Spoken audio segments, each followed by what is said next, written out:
Hello friends, आज हम जो टॉपिक पढ़ने जा रहे हैं that is about the plant anatomy. तो सबसे पहले हमको पता है कि भाई प्लांट्स क्या होते हैं, ठीक है, लेकिन एनाटॉमी क्या है ये शायद हमारे लिए नया वर्ड हो, है ना। एनाटॉमी मीन्स कहीं ना कहीं जो भी हम इंटरनल स्ट्रक्चर स्टडी करते हैं। मॉर्फोलॉजी वाला चैप्टर आपने देखा होगा कि मॉर्फोलॉजी में क्या होता है कि normally the study of the external structure of the plants, है ना, उसका बाह्य देखा हुआ, है ना। नॉर्मली जो एक्सटर्नल चीज़ें जैसे उसके लीव्स है, उसके फ्लावर्स है, फ्रूट्स है ना, ये सारी चीज़ों का जो स्टडी होता है that is what we call the morphology. लेकिन यहाँ पे anatomy means the study of the internal structure, जो हम उसको कट करने के बाद ही देख सकते हैं। कोई भी चीज़ का अगर हम सेक्शन लेते हैं, सेक्शन लेने के बाद उसको माइक्रोस्कोप में रख के देखते हैं कि भाई क्या क्या चीज़ें अंदर आई हुई है, उसको हम बोलते हैं एनाटॉमी, है ना। नॉर्मली एनाटॉमिकल स्टडी ऐसा नहीं कि प्लांट्स की होती है, ह्यूमन बीइंग की भी होती है, नॉर्मली एनिमल्स की भी होती है, जिसमें हम normally reproductive structure, digestive system, reproductive system, ये सारी चीज़ों की स्टडी करते हैं। तो वो जो पर्टिकुलर स्टडी होती है उसको हम एनाटॉमी बोलते हैं। तो यहाँ पे आज के इस पर्टिकुलर लेक्चर में हम प्लांट के एनाटॉमी के बारे में स्टडी करेंगे। तो सबसे पहले इसका डेफिनीशन हम जान लेते हैं। तो प्लांट एनाटॉमी का डेफिनीशन क्या होता है, तो उसको बहुत ही सिंपल लैंग्वेज में हम बोलेंगे the study of the internal structure of the plant, है ना, उसको हम बोलेंगे प्लांट एनाटॉमी, है ना। नॉर्मली ये बेसिक है, study of internal structure of plant, it is known as plant anatomy, ठीक है। लेकिन before starting all other thing, तो यहाँ पे एक चीज़ जानना बहुत ही ज़रूरी है कि नॉर्मली प्लांट एनाटॉमी, है ना, उसके फादर कौन थे। तो उसके जो फादर थे नॉर्मली उसको हम बोलेंगे एनग्रीव, है ना। नॉर्मली वर्ल्ड वाइड जो प्लांट एनाटॉमी के फादर हैं दैट इज़ एनग्रीव। इसको याद करने के लिए बहुत ही सिंपल तरीका है कि नॉर्मली प्लांट्स क्या करते हैं, प्लांट्स रेगुलरली ग्रो करते हैं, ठीक है, वो कंटिन्यूसली ग्रोइंग करते हैं। तो नॉर्मली वो ग्रोथ के बेसिस पे ग्रीव याद रखना है, ठीक है। तो father of plant anatomy is an एक आगे रख के एनग्रीव, ठीक है। लेकिन अगर कई बार क्वेश्चंस ऐसा भी पूछा जाता है कि father of Indian plant anatomy, ठीक है, जब अगर ऐसा क्वेश्चन आता है कि father of Indian plant anatomy, तो वो है के चौधरी, ठीक है। के चौधरी करके स्पेसिफाइड पर्सन है कि जिसको हम father of Indian plant anatomy बोलते हैं। लेकिन अगर क्वेश्चन सिंपल सा पूछा गया कि फादर ऑफ प्लांट एनाटॉमी, तो वहाँ पे के चौधरी अगर हम लिखेंगे तो कहीं ना कहीं रॉन्ग होगा। तो उसके लिए normally always word we will use that is aggrieve. अब चीज़ें क्या होती है, नॉर्मली जब हम कोई भी चीज़ का सेक्शंस लेते हैं तो नॉर्मली माइक्रोस्कोप में हमें क्या देखने को मिलता है कि भाई सेल्स देखने को मिलता है। तो ये जो पर्टिकुलर सेल्स होते हैं वो क्या करेंगे, ग्रुप ऑफ सेल्स एक साथ में कंबाइन होके नॉर्मली क्या बनाएंगे, they will combine and organise into the tissue, है ना। वो ऑर्गेनाइज, काफ़ी सारे सेल्स एक साथ इकट्ठा होंगे, वो ऑर्गेनाइज होंगे और टिश्यू का फॉर्मेशन करेंगे। और ये जो टिश्यू होते हैं, है ना, काफ़ी सारे टिश्यू ऑर्गेनाइज करके नॉर्मली ऑर्गन का फॉर्मेशन करते हैं। नॉर्मली अगर यही चीज़ ये प्लांट का है तो यहाँ पे सिर्फ ऑर्गन तक आके ये चीज़ रुक गया। लेकिन ये अगर एनिमल्स का होता या ह्यूमन बींग का होता तो ऑर्गन ऑर्गेनाइज होके ऑर्गन सिस्टम का फॉर्मेशन करता है। लेकिन यहाँ पे we are studying about the plants, है ना, तो यहाँ पे ऑर्गन सिस्टम प्लांट्स में नहीं होता, है ना। नॉर्मली यहाँ पे ऑर्गन तक ही इसको हम लिमिटेड रखेंगे, ठीक है। अब उसके बाद नॉर्मली जैसे हमने बोला सेल के बारे में, तो we know that it is a fundamental unit of life, ठीक है। लेकिन अगर टिश्यू को अगर हमको डिफाइन करना हो, है ना, तो इसका बहुत ही अच्छा तरीका है, बहुत ही सिंपल फॉर्म है जिसके बेसिस पे आप याद रख सकते हो। जैसे हमारा ये पर्टिकुलर पंजा है, ठीक है। अब पंजे में नॉर्मली ये हमारा जो हाथ है, ठीक है, इसमें नॉर्मली ये जो भी फिंगर है इसको हम अगर सेल गिनते हैं तो यहाँ पे जो पर्टिकुलर सेल्स हैं आप देख सकते हो कि सारे पर्टिकुलर सेल्स है वो सेम स्ट्रक्चर के नहीं हैं। तो यहाँ पे टिश्यू का जब डेफिनीशन है वो इस तरह से है, normally tissue is a group of structurally similar और डिसिमिलर सेल, है ना। यहाँ पे आप देख सकते हो tissue is a group of structurally similar और dissimilar cell having common origin and usually perform same function. तो यहाँ पे इसको याद करने के लिए हम क्या कर सकते हैं कि जैसे ये हमारा हाथ है, ठीक है, ये हाथ में नॉर्मली कई सारी फिंगर्स है, ये फिंगर्स को हम सेल्स बोल रहे हैं, ठीक है। तो normally tissue is a group of structurally similar और डिसिमिलर सेल। तो यहाँ पे आप देख सकते हो कोई फिंगर बड़ी है, कोई फिंगर छोटी है, तो नॉर्मली सिमिलर और डिसिमिलर टाइप ऑफ सेल्स हो गए, ठीक है। हैविंग ए कॉमन ऑरिजिन, उसकी ऑरिजिन हम कहाँ पे बता सकते हैं कि ये जो पोर्शन है यहाँ से ये ऑरिजिन हुआ है, means it is having a common origin and performing the common function, है ना, यहाँ पे परफॉर्म्स द सेम फंक्शन। ये क्या करेंगे, नॉर्मली कोई भी चीज़ उठानी है, कुछ भी है, तो इसके बेसिस पे हम याद रख सकते हैं। ये वो चीज़ नहीं है, लेकिन अगर हम हाथ का पंजा याद कर रख सकते हैं तो उसके बेसिस पे हम कोई भी कभी भी कोई भी हमको नींद में से भी उठा के पूछेगा कि भाई टिश्यू की डेफिनेशंस क्या है, तो नॉर्मली उसके बेसिस पे हम बोल सकते हैं कि tissue is A made up of structurally similar or dissimilar cell having a common origin and they performs the common function, है ना, उसके बेसिस पे हम टिश्यू को डिफाइन कर सकते हैं। तो ये हो गया नॉर्मली डेफिनेशन टिश्यू की। नाउ नॉर्मली कार्ल नगेली करके एक पर्टिकुलर साइंटिस्ट थे जिन्होंने ये पर्टिकुलर टिश्यूज को, है ना, दो पर्टिकुलर ग्रुप्स में डिवाइड कर दिया। यहाँ पे ये क्लासिफिकेशन मैंने टिश्यू का दिया हुआ है कि नॉर्मली मीन्स मैंने नहीं दिया कोई साइंटिस्ट ने है, लेकिन हम यहाँ पे पढ़ रहे हैं, ठीक है। तो ये जो पर्टिकुलर टिश्यू को क्लासिफाई किया गया है, ये टिश्यू को क्लासिफाई किया गया है, दो पर्टिकुलर पोर्शन में डिवाइड किया गया है। किसने किया है, तो कार्ल नागेली ने ये चीज़ को डिवाइड किया गया है। तो tissue has been divided into two, एक है मेरिस्टेमेटिक टिश्यू, सेकेंड है परमानेंट टिश्यू। अब चीज़ ये आती है कि ये बंदे ने ऐसा तो क्या देखा कि इसके बेसिस पे इसको मेरिस्टेमेटिक बोल दिया और इसको परमानेंट टिश्यू बोल दिया। क्या एक्चुअली क्या कैरेक्टरिस्टिक्स होती है, क्या उसमें किस तरह से पता चलता है, तो उसने ये चीज़ को डिवाइड किया एक पर्टिकुलर कैरेक्टर्स के बेसिस पे। जो सेल कंटिन्यूसली डिवाइड करते रहते हैं, है ना, the cells which are in active mode of division, है ना, जो कंटिन्यूसली जो सेल्स डिवाइड करते हैं। एज फॉर एग्जांपल कि सेल्स ने क्या किया, सेल साइकिल हमको सबको पता है कि सेल साइकिल में क्या होता है कि G1 phase, S phase, G2 phase, M phase के बाद वापस से नॉर्मली सेल आया, फिर से वो प्रोसेस अपनी डिवीजन की कंटिन्यूस किया। तो वैसे पर्टिकुलर सेल्स के जो कंटिन्यूसली डिवाइड करते रहते हैं, ठीक है, उसको उसने नाम दे दिया मेरिस्टेमेटिक टिश्यू, है ना, the cells which are in active mode, उसको दे दिया मेरिस्टेमेटिक टिश्यू। लेकिन जब सेल साइकिल होता है तो कई सारे सेल्स ऐसे होते हैं जिसको स्पेशलाइज्ड सेल बना दिया जाता है, मीन्स उसको एक टास्क दे दिया जाता है कि भाई आपको अब डिवीजन नहीं करना, आपको ये टास्क परफॉर्म करना है।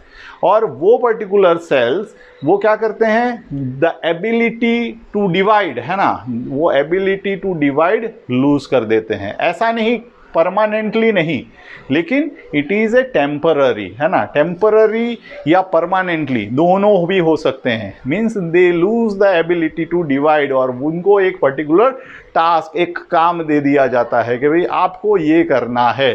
तो वो पर्टिकुलर सेल्स को हम बोलेंगे परमानेंट टिश्यू, है ना, उसको हम क्या बोलेंगे, परमानेंट टिश्यू। तो किस बेसिस पे डिवाइड हुआ ये दोनों, सबसे पहले था मेरिस्टेमेटिक टिश्यू। कौन से पर्टिकुलर टाइप्स ऑफ सेल्स इसमें होते हैं इस टिश्यूज में, जो सेल कंटिन्यूसली डिवाइड करते रहते हैं, उसको हम बोलेंगे मेरिस्टेमेटिक टिश्यू, है ना। और कंटिन्यूस डिवीजन तो ज़रूरी है, तभी तो ग्रोथ बढ़ेगा, ठीक है। और कई सारे नॉर्मली सेल्स ऐसे होते हैं जो कि डिवाइड नहीं करते, जिनको एक पर्टिकुलर टास्क दे दिया गया है, जो कि नॉर्मली लूज कर चुके हैं, है ना, डिवीजन की एबिलिटी लूज कर चुके हैं, या टेम्पररी भी हो सकता है और परमानेंटली भी हो सकता है। तो वैसे सेल्स को हम बोलेंगे यहाँ पे परमानेंट टिश्यू, ठीक है। ये जो मेरिस्टेमेटिक टिश्यू है इसको फर्दर भी क्लासीफाई किया गया है, उसको फर्दर क्लासीफाई दो पर्टिकुलर कैरेक्टरिस्टिक्स के, ऐसे तो कई सारे कैरेक्टरिस्टिक्स है, लेकिन हम यहाँ पे अपनी स्टडीज़ में दो पर्टिकुलर कैरेक्टरिस्टिक्स देखेंगे।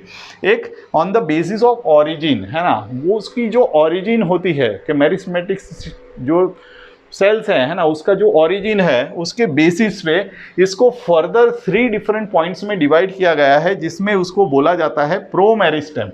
सेकंड बोला जाता है प्राइमरी मेरिस्टेम और थर्ड बोला जाता है सेकेंडरी मेरिस्टेम। ये किसके बेसिस पे ये नाम दिए गए हैं? बेस्ड ऑन द ऑरिजिन, जिसको हम डिटेल में आगे फर्दर लेक्चर्स में, जो हम नेक्स्ट लेक्चर्स लेंगे उसमें इसके बारे में हम स्टडी करेंगे। ठीक है। सेकंड, इसको फिर से नॉर्मली क्लासिफाई किया गया है on the basis of position, है ना। पोजीशन के बेसिस पे भी उसको क्लासिफाई किया गया है।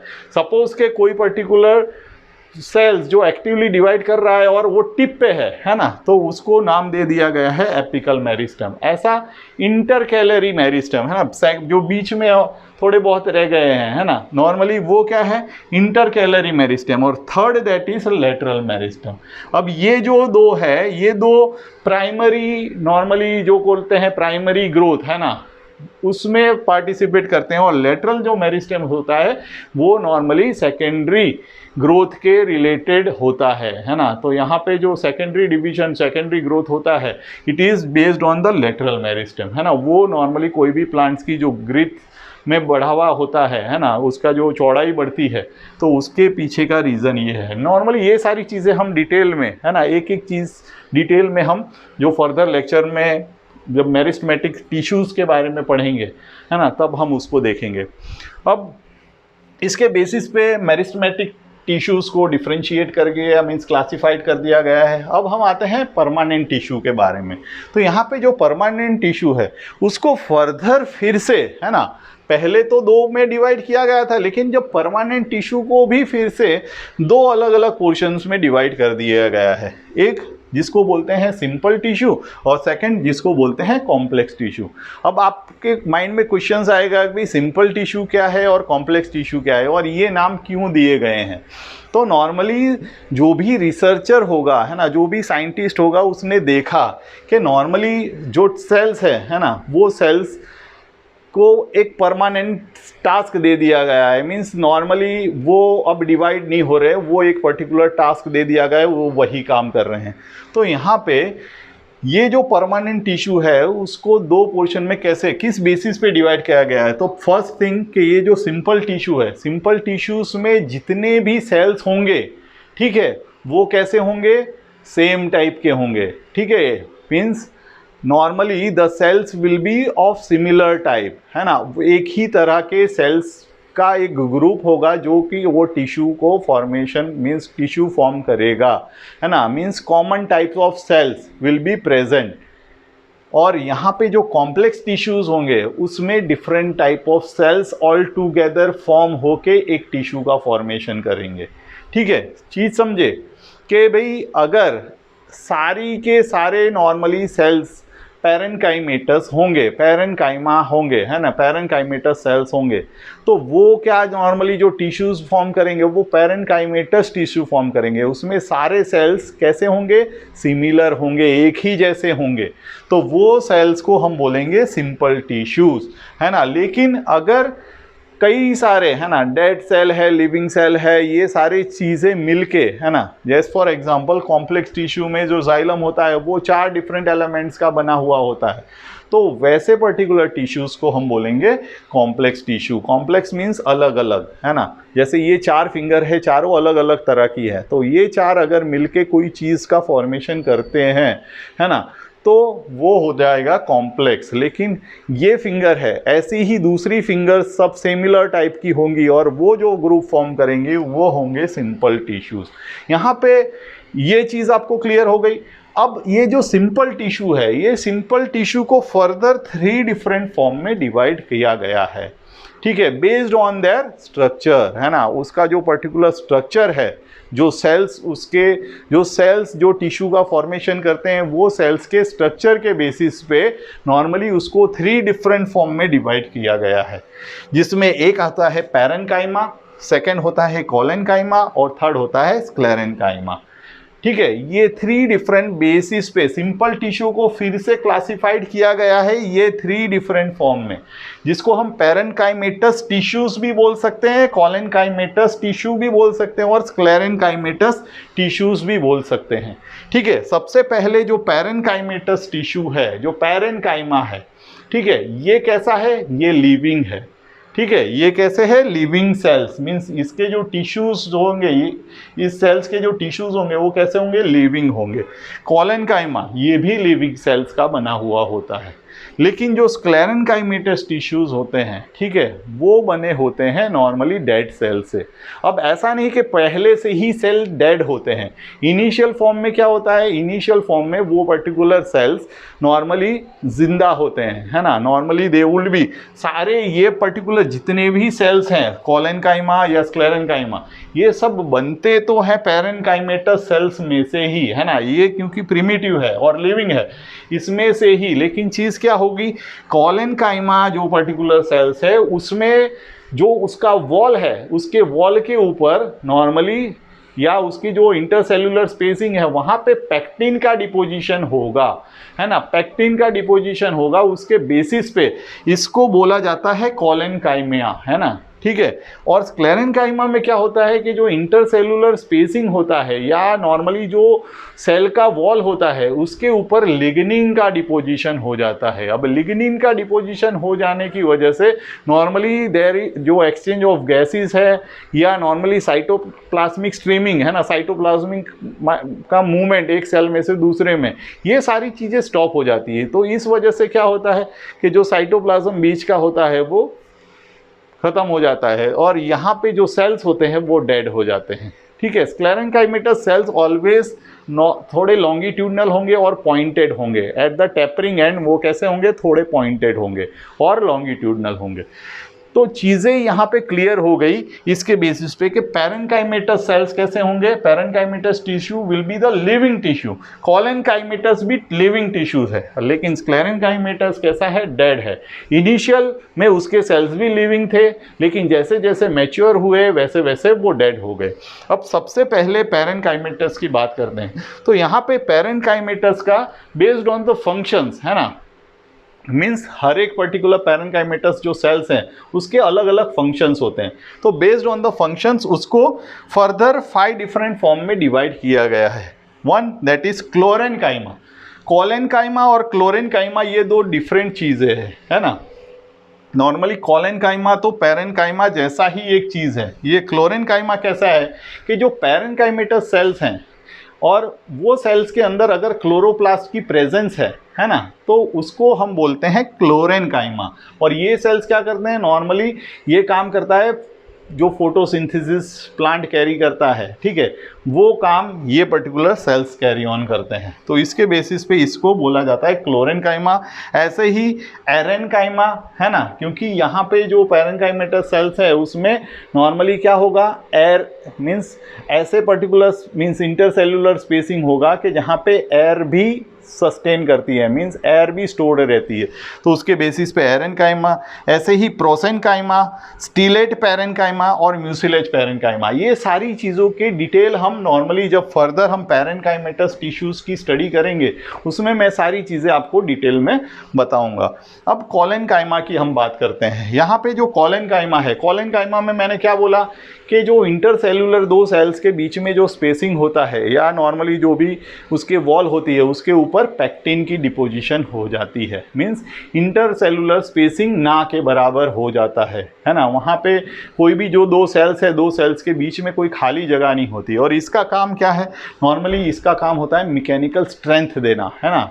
जो नॉर्मली सेल्स जो भी प्लांट का कोई भी ऑर्गन है, जो भी स्ट्रक्चर है, उसको ये मैकेनिकल स्ट्रेंथ देता है। तो इसको भी फर्दर 3 डिफरेंट फॉर्म में डिवाइड किया गया है। One that is angular collenchyma, second that is lamellar collenchyma और थर्ड दैट इज लेक्यूनर कोलेनकाइमा। अब ये एंगुलर कोलेनकाइमा क्या होता है, तो जो नॉर्मली कोई पर्टिकुलर सपोज के सेल्स है, ये सेल है, फिर ये सेल है और ये सेल है। अब इसके बीच में ये जो एंगल बना है, ठीक है, ये एंगल में नॉर्मली पेक्टिन की डिपोजिशन हो जाती है। तो इसको इसके बेसिस पे इसको बोला गया है एंगुलर कोलेनकाइमा। इसको क्या बोला गया है, एंगुलर कोलेनकाइमा। वैसे ही लेमिनर कोलेनकाइमा क्या होता है कि जो टेंजेंटियल वॉल है ना सेल्स की, वो टेंजेंटियल वॉल पे नॉर्मली पेक्टिन की डिपोजिशन हो जाती है। इसको बोलते हैं लेमिलर कोलेनकाइमा, ठीक है, लेमिनर कोलेनकाइमा। और लेक्यूनर कोलेनकाइमा क्या होता है, ये लेक्यूनर कोलेनकाइमा होता है कि जैसे एक सेल है, ठीक है, दूसरा सेल है, तीसरा सेल है। अब ये सेल्स के बीच में जो स्पेस है, ये स्पेस में किनारे किनारे नॉर्मली जो पेक्टिन है, पेक्टिन की डिपोजिशन स्टार्ट हो जाती है।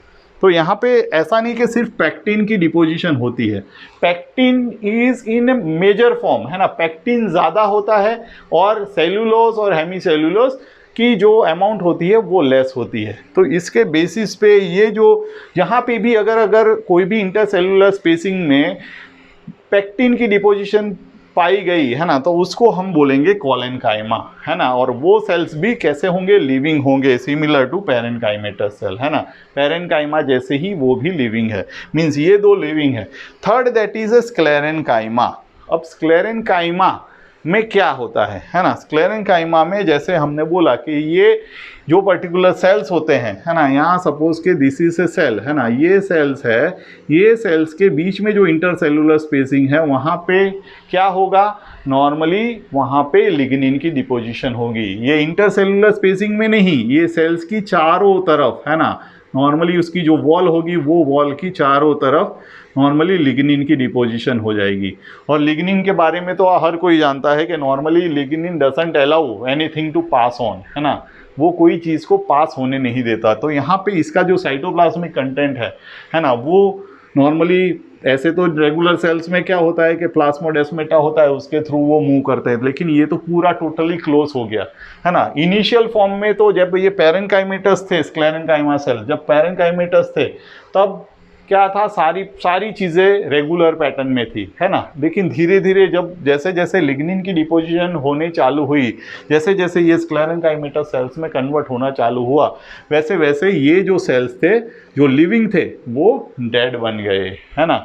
तो यहाँ पे जो स्क्लेरेनकाइमा है ये दो पोर्शन में डिवाइड गया है, that is one that is sclereids and second that is sclerenchymatous fibre, है ना। स्क्लेरिड्स मतलब क्या, स्क्लेरिड्स मतलब नॉर्मली ऐसे पर्टिकुलर डेड सेल्स, जैसे हम फ्रूट खाते हैं, जैसे एज फॉर एग्जांपल पियर्स, है ना, पियर्स हम खाते हैं, तो कई बार जब हम पियर्स खाते हैं तो बीच में थोड़ा कड़क कड़क सा, चबाते टाइम थोड़ा सा एक स्टोनी टाइप का बीच में आता है, ठीक है। तो वो जो स्टोनी पोर्शंस होता है, वो जो सेल्स होते हैं, वो उसको हम स्क्लेरिड्स बोल सकते हैं। वो कैसे होते हैं, पल्प के अंदर वो थोड़े कड़क से सेल्स होते हैं जो कि डेड होते हैं, ठीक है। तो उसको हम नॉर्मली क्या बोलते हैं, स्क्लेरिड्स, है ना। और स्क्लेरिड्स के जो शेप होता है वो समवॉट सर्कुलर, इसकी डिटेल में हम स्टडी करेंगे, है ना। दूसरी चीज स्क्लेरेनकाइमेटस फाइबर, स्क्लेरेनकाइमेटस फाइबर कैसे होंगे, they will be longitudinal and tapering, है ना। ये इसके जो दो एंड है वो कैसे होंगे, पॉइंटेड होंगे और ये लॉन्गिट्यूडनल होगा। और बीच में नॉर्मली ये क्या, लिग्निन डिपोजिशन होने की वजह से ये बीच की जो स्पेस है वो कम हो जाएगी और ये सेल्स इस तरह का फाइबर फॉर्म में होगा। तो इसको बोलते हैं स्क्लेरेनकाइमेटस फाइबर, ठीक है। तो ये हो गया सिंपल टिश्यू का डिस्क्रिप्शन। तो सिंपल टिश्यू कितने तरह के होते हैं, नॉर्मली पेरेनकाइमेटस या जिसको हम पेरेनकाइमा बोलते हैं, कोलेनकाइमेटस या कोलेनकाइमा या स्क्लेरेनकाइमेटस या स्क्लेरेनकाइमा। ये तीनों टर्म हम स्क्लेरेनकाइमेटस भी यूज़ कर सकते हैं, पेरेनकाइमेटस भी यूज़ सकते हैं, कोलेनकाइमेटस भी यूज़ कर सकते हैं, या पेरेनकाइमा, कोलेनकाइमा और स्क्लेरेनकाइमा। ये हो गया सिंपल टिश्यूज़ की बात। अब हम बात करते हैं कॉम्प्लेक्स टिश्यू के बारे में। जैसे मैंने वर्ड यूज़ किया था, है ना, कि it is made up of different types of cells, है ना। यहाँ पे डिफरेंट टाइप्स ऑफ सेल्स एक साथ मिलके जो स्ट्रक्चर डेवलप करते हैं उसको हम बोलते हैं कॉम्प्लेक्स टिश्यू। तो यहाँ पे जो कॉम्प्लेक्स टिश्यू है प्लांट के अंदर दो होते हैं, ठीक है। One that is xylem and second that is phloem. अब आप बोलोगे जाइलम क्या है और ये फ्लोएम क्या है ना, व्हाट डज इट मीन। तो ये जो जाइलम होता है, ये जाइलम क्या करता है, जाइलम का वर्क है नॉर्मली कंडक्शन ऑफ वाटर, है ना। जो भी रूट वाटर एब्सॉर्ब करती है वो water bye mean of xylem, है ना, पूरे प्लांट में सर्कुलेट होता है। और इसका जो मूवमेंट होता है ना, जो फ्लो होता है, ये यूनी डायरेक्शनल होता है, नीचे से वो ऊपर की तरफ मूव ऑन होगा। ठीक है, तो नॉर्मली ये जो जाइलम है ना, ये इसको हम क्या बोलते हैं, it helps in the conduction of water, है ना। प्लांट में जो वाटर कंडक्ट होता है it is just because by mean of xylem, है ना। और फ्लोएम का काम क्या है, फ्लोएम का काम है जो भी न्यूट्रिएंट सिंथेसाइज होता है या फोटोसिंथेसिस के थ्रू जो भी फूड सिंथेसाइज होता है, ये बाय मीन ऑफ फ्लोएम, है ना, ये सभी तरफ मूव ऑन मीन्स डिस्ट्रीब्यूट होता है। जहाँ जहाँ पे भी रिक्वायर्ड होती है खाने की, वो सभी जगह पे इसके थ्रू मूवमेंट होता है। तो नॉर्मली वो इसका काम है वाटर को ट्रांसपोर्ट करना, और इसका काम है जो फूड सिंथेसाइज हुआ है वो फूड को डिफरेंट जगह तक पहुंचाना। और इसका नॉर्मली मूवमेंट मल्टी डायरेक्शनल है, जहाँ पे भी कम होगा वहाँ पे वो अपना मूवमेंट कर लेगा। अब चीज़ क्या है कि जाइलम, इसको क्यों कॉम्प्लेक्स टिश्यू क्यों कहा गया है, क्योंकि ये जो जाइलम होता है ये 4 डिफरेंट एलिमेंट से बना हुआ होता है। First that is tracheids, second that is vessels, third that is xylem parenchyma, और fourth that is xylem fibre. अब ये जो ट्रैकिड्स और वेसल्स है ना, ये एक गुत्थी है ना। ये चीज़ क्या है, अगर ये प्रेजेंट होगा तो ये नहीं होगा, ये प्रेजेंट होगा तो ये नहीं होगा। अब चीज़ क्या है, जो ट्रैकिड्स होते हैं, है ना, ये ट्रैकिड्स नॉर्मली प्रेजेंट होते हैं जिम्नोस्पर्म और टेरिडोफाइटिक प्लांट में। जो जिम्नोस्पर्म के प्लांट्स होते हैं उसके अंदर नॉर्मली ट्रैकिड्स का प्रेजेंस पाया जाता है, और टेरिडोफाइट्स में। ठीक है, कई सारे एंजियोस्पर्मिक प्लांट भी है जहाँ पे ट्रैकिड्स की प्रेजेंस नोटेड की गई है, लेकिन वो बहुत ही फ्यू नॉर्मली प्लांट्स में पाया जाता है। ज़्यादातर नॉर्मली ट्रैकिड्स कहाँ पे पाए जाते हैं, तो नॉर्मली ये जो ट्रैकिड्स के एलिमेंट है ये जिम्नोस्पर्म और टेरिडोफाइटिक प्लांट्स में पाए जाते हैं। वेसल्स, ये वेसल्स मेनली एंजियोस्पर्मिक प्लांट्स में पाए जाते हैं। जो एंजियोस्पर्मिक प्लांट है उसमें वेसल्स पाए जाते हैं, लेकिन कई सारे जिम्नोस्पर्म की पर्टिकुलर प्लांट स्पीसीज है ना, जिसमें वेसल्स की प्रेजेंस भी पाई गई है। तो इसको हम बोल सकते हैं कि ये दोनों में ही होते हैं, लेकिन ट्रैकिड्स जिम्नोस्पर्म टेरिडोफाइट्स में ज़्यादा होते हैं और वेसल्स एंजियोस्पर्म्स में ज़्यादा होते हैं, है ना। ऐसा नहीं बोल सकते कि भाई वो एंजियोस्पर्म में नहीं होगा या ये जिम्नोस्पर्म में नहीं होगा, लेकिन वेरी फ्यू स्पीसीज। ठीक है, थर्ड थिंग जाइलम पैरेन्काइमा, ये तो प्रेजेंस ही होगा, और जाइलम फाइबर ये भी प्रेजेंट होगा। ठीक है, क्योंकि ये चीज़ें मिलके जाइलम पैरेन्काइमा, जाइलम फाइबर और वेसल्स, ये तीनों चीज़ मिलके क्या करेंगे, ये एक स्ट्रक्चर डेवलप करेंगे जिसको हम बोलेंगे जाइलम, या जाइलम पैरेन्काइमा, जाइलम फाइबर और ट्रैकिड्स। ठीक है, ये वेसल्स जो है, वेसल्स को हम ट्रैकिया भी बोल सकते हैं, है ना, वेसल्स और ट्रैकिया, है ना। तो कभी ये चीज़ कंफ्यूजन मत लेना कि भाई ट्रैकिड्स क्या ट्रैकिया सेम है क्या, नहीं, ऐसा नहीं है ना। वेसल्स और ट्रैकिया, है ना, इसके ऑप्शन में ट्रैकिया हम वर्ड यूज़ कर सकते हैं। फर्दर, है ना, एक चीज़ मैं बता दूं कि ये जो जाइलम बना है ना, ये 3 चीज़ों का बना हुआ है। ऐसे तो नॉर्मली 4 एलिमेंट्स हैं, लेकिन ये 2 शायद ये प्रेजेंट होगा तो ये नहीं होगा, ये होगा तो ये नहीं होगा, है ना। अब इसमें जो ट्रैकिड्स होते हैं, ठीक है, ये जो ट्रैकिड्स होते हैं और ये जो वेसल्स होते हैं, ये कैसे हैं, they are made up of dead sales.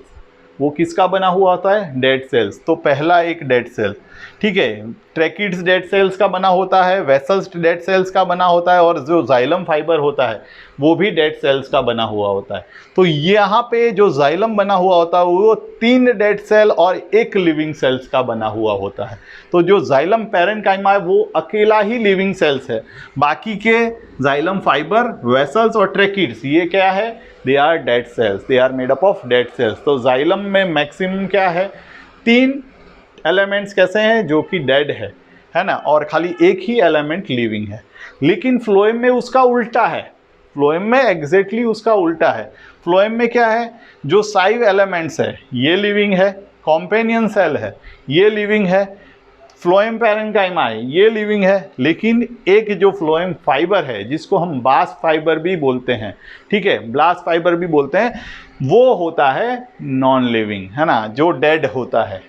ठीक है, नॉन लिविंग नहीं बोल सकते, लेकिन dead cells, they are made up of dead cells. जो फ्लोएम फाइबर है they are made up of dead cells, बाकी के 3 जो होते हैं सेल वो कैसे होते हैं, लिविंग सेल्स होते हैं। फ्लोएम में भी एक चीज़ मैं बता दूं कि जो सीव एलिमेंट्स है ना, यहाँ पे सीव एलिमेंट्स नॉर्मली, सपोज के मैं अगर बात करूँ कि जिम्नोस्पर्म के जो प्लांट्स होते हैं उसमें सीव सेल पाए जाते हैं। क्या पाए जाते हैं? सीव सेल। लेकिन अगर एंजियोस्पर्म की मैं बात करूं तो वहाँ पे नॉर्मली सीव ट्यूब्स पाए जाते हैं। सीव सेल और सीव ट्यूब्स। जिम्नोस्पर्म में क्या पाया जाता है? जिम्नोस्पर्म में पाया जाता है सीव सेल्स, और जो एंजियोस्पर्म के प्लांट होते हैं उसमें सीव ट्यूब्स पाए जाते हैं। ठीक है, यहाँ पे हमने कॉमनली वर्ड यूज़ किया है साइव एलिमेंट्स, है ना। Companion cells. अब जो एंजियोस्पर्मिक प्लांट होते हैं, है ना, एंजियोस्पर्मिक प्लांट में नॉर्मली कंपेनियन सेल्स पाए जाते हैं, लेकिन जो जिम्नोस्पर्म के प्लांट्स हैं, ठीक है, उसके अंदर नॉर्मली हमको एल्बुमिनस सेल्स पाए जाते हैं। क्या पाए जाते हैं? एल्बुमिनस सेल्स, है ना। जिम्नोस्पर्म में एल्बुमिनस सेल्स पाए जाते हैं और एंजियोस्पर्म में कंपेनियन सेल्स पाए जाते हैं। ये कंपेनियन सेल्स और जो सीव ट्यूब्स होते हैं, है ना, ये they are having the common origin, है ना, इसलिए उनको सिस्टर सेल्स भी कहा जाता है। ये सारी चीज़ें हम डिटेल में जब हम फ्लोएम के बारे में स्टडी करेंगे तब हम देख लेंगे, लेकिन अभी मैं आपको जस्ट एक इन्फॉर्मेशन के बेसिस पे ये चीज़ बताता हूँ। ठीक है, तो यहाँ पे क्या हुआ? जाइलम में तीन कैसे थे? 3 सेल्स डेड थे और 1 लिविंग था। यहाँ पे फ्लोएम में 3 लिविंग और 1 डेड सेल। तो ये हो गया नॉर्मली एक क्लासिफिकेशन किसका? टिश्यू का, है ना। स्पेशलाइज सेल्स भी पाए जाते हैं जो जिसको हम सेक्रेटरी सेल्स बोलते हैं। ठीक है, लेकिन उसकी बारे में हम फर्दर नेक्स्ट जो भी हम लेक्चर्स फर्दर कंडक्ट करेंगे उसमें हम उसको बारे में डिस्कस करेंगे। आपको अगर मेरा लेक्चर पसंद आया हो तो प्लीज़ इसको लाइक और सब्सक्राइब कीजिए, है ना। और दूसरी चीज़, स्टे कनेक्टेड, है ना। फर्दर सारे टॉपिक्स इसमें जितनी भी चीज़ें हैं प्लांट एनाटॉमी में, सारी चीज़ें हम डिस्कस करेंगे। Thank you very much.